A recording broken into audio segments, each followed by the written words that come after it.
Welcome to Gen Z topic. ನಮ್ಮ ಕನ್ನಡ ಇಂಡಸ್ಟ್ರಿಗೆ popularity ಇತ್ತೀಚಿನ ದಿನಗಳಲ್ಲಿ ಸಿಕ್ಕಿದ್ದಲ್ಲ, ಅದರದೇ ಆದ ಒಂದು ಇತಿಹಾಸನೇ ಇದೆ. ಇಡೀ ನಮ್ಮ ಇಂಡಿಯಾದಲ್ಲೇ ಮಾಡದೇ ಇರುವಂತಹ ಸಿನಿಮಾಗಳು ಮೊಟ್ಟ ಮೊದಲ ಬಾರಿಗೆ ನಮ್ಮ ಕನ್ನಡದಲ್ಲೇ ಮಾಡಬೇಕು. ಅಂತಹ ಸಿನಿಮಾಗಳ ಬಗ್ಗೆ ನಾನು ಇವತ್ತು ಹೇಳ್ತೇನೆ. ಅದಕ್ಕಿಂತ ವಿಭಿನ್ನ ಸಿನಿಮಾಗಳು ನಮ್ಮಲ್ಲಿ ಇವೆ. ಇದು ಜಸ್ಟ್ ಜೆನ್ಸಿ ಪರ್ಸ್ಪೆಕ್ಟಿವ್ ಅಷ್ಟೇ. ಚಿಕ್ಕ ವಯಸ್ಸಿಂದ ನಾನು ತುಂಬಾ ಸಿನಿಮಾಗಳಿಗೆ ಇನ್ಸ್ಪೈರ್ ಆಗಿದ್ದೀನಿ, ತುಂಬಾ ಸಿನಿಮಾಗಳು ನೋಡಿದ್ದೀನಿ. ಕನ್ನಡ ಸಿನಿಮಾ ಹೆಮ್ಮೆನೇ ಬೇರೆ, ಆ ಗರ್ವನೇ ಬೇರೆ.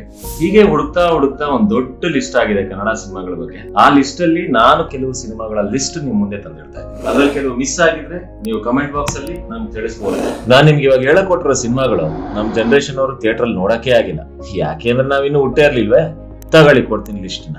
ಮೊದಲನೇದಾಗಿ ನಮ್ಮ ರಸಿಕರ ರಾಜ, ಕನ್ನಡದ ಕಣ್ಮಣಿ, ನಟ ಸಾರ್ವಭೌಮ, ವರನಟ, ನಮ್ಮೆಲ್ಲರ ಪ್ರೀತಿಯ ಅಣ್ಣವರು ಡಾಕ್ಟರ್ ರಾಜ್ಕುಮಾರ್ ಅವರ ನನ್ನ ನೆಚ್ಚಿನ ಚಿತ್ರ ಕಸ್ತೂರಿ ನಿವಾಸ.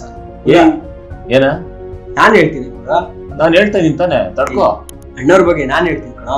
ಅಣ್ಣವ್ರು ನಮ್ಗೂ ಅಣ್ಣವ್ರೆ ಅಪ್ಪ. ಬಾರೋ, ನಾನ್ ಹೇಳ್ತೀನಿ. ತಗೊಳಪ್ಪ, ಆಯ್ತು.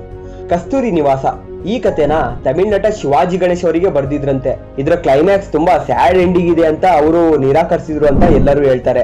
ಈ ಸಿನಿಮಾನ ಡಾಕ್ಟರ್ ರಾಜ್ಕುಮಾರ್ ಅವರು ಮಾಡಿ ಹಿಟ್ ಆದ್ಮೇಲೆ ಅದೇ ಶಿವಾಜಿ ಗಣೇಶ್ ಅವರು ನನ್ನ 100ನೇ ಸಿನಿಮಾ ಕಸ್ತೂರಿ ನಿವಾಸನೇ ಆಗ್ಬೇಕು ಅಂತ ಹಠ ಹಿಡಿದು ಅದರ ರಿಮೇಕ್ ರೈಟ್ಸ್ ನ ತಗೊಂಡು 1975ರಲ್ಲಿ ಅವನಂದನ್ ಮಣಿಂದನ್ ಎಂಬ ಹೆಸರಲ್ಲಿ ರಿಲೀಸ್ ಮಾಡ್ತಾರೆ. ಈ ತರ ಸಿನಿಮಾ ಮತ್ತೆ ಯಾರಾದ್ರೂ ಮಾಡ್ತಾರಂತ ನಂಗಂತೂ ಅನ್ಸಲ್ಲ. ಇಡೀ ಇಂಡಿಯನ್ ಸಿನಿಮಾನ ತಿರುಗ್ ನೋಡೋ ತರ ಮಾಡಿದ್ರು.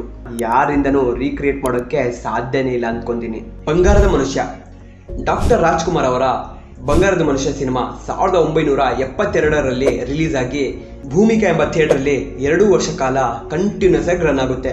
ಈ ಸಿನಿಮಾ ಜನರ ಲೈಫ್ ಸ್ಟೈಲ್ ಅಲ್ಲಿ ಯಾವ ತರ ರಿಫ್ಲೆಕ್ಟ್ ಆಗಿತ್ತಪ್ಪ ಅಂದ್ರೆ, ಸಿಟಿಯಲ್ಲಿದ್ದ ಎಷ್ಟೋ ಜನ ತಮ್ಮ ಊರಿಗೆ ಮತ್ತೆ ವಾಪಸ್ ಬಂದು ಮತ್ತೆ ರೈತಾವಳಿನ ಸ್ಟಾರ್ಟ್ ಮಾಡ್ತಾರೆ. ಈ ಸಿನಿಮಾನ ಪ್ರತಿಯೊಬ್ರು ಕನ್ನಡಿಗರು, ಪ್ರತಿಯೊಬ್ರು ಭಾರತೀಯರು ತಮ್ಮ ಜೀವನದಲ್ಲಿ ನೋಡ್ಲೇಬೇಕಾದಂತ ಇದೊಂದು ಮಸ್ಟ್ ಅಂಡ್ ವಾಚ್ ಸಿನಿಮಾ ಅಂತಾನೆ ನಾನು ಹೇಳ್ತೀನಿ.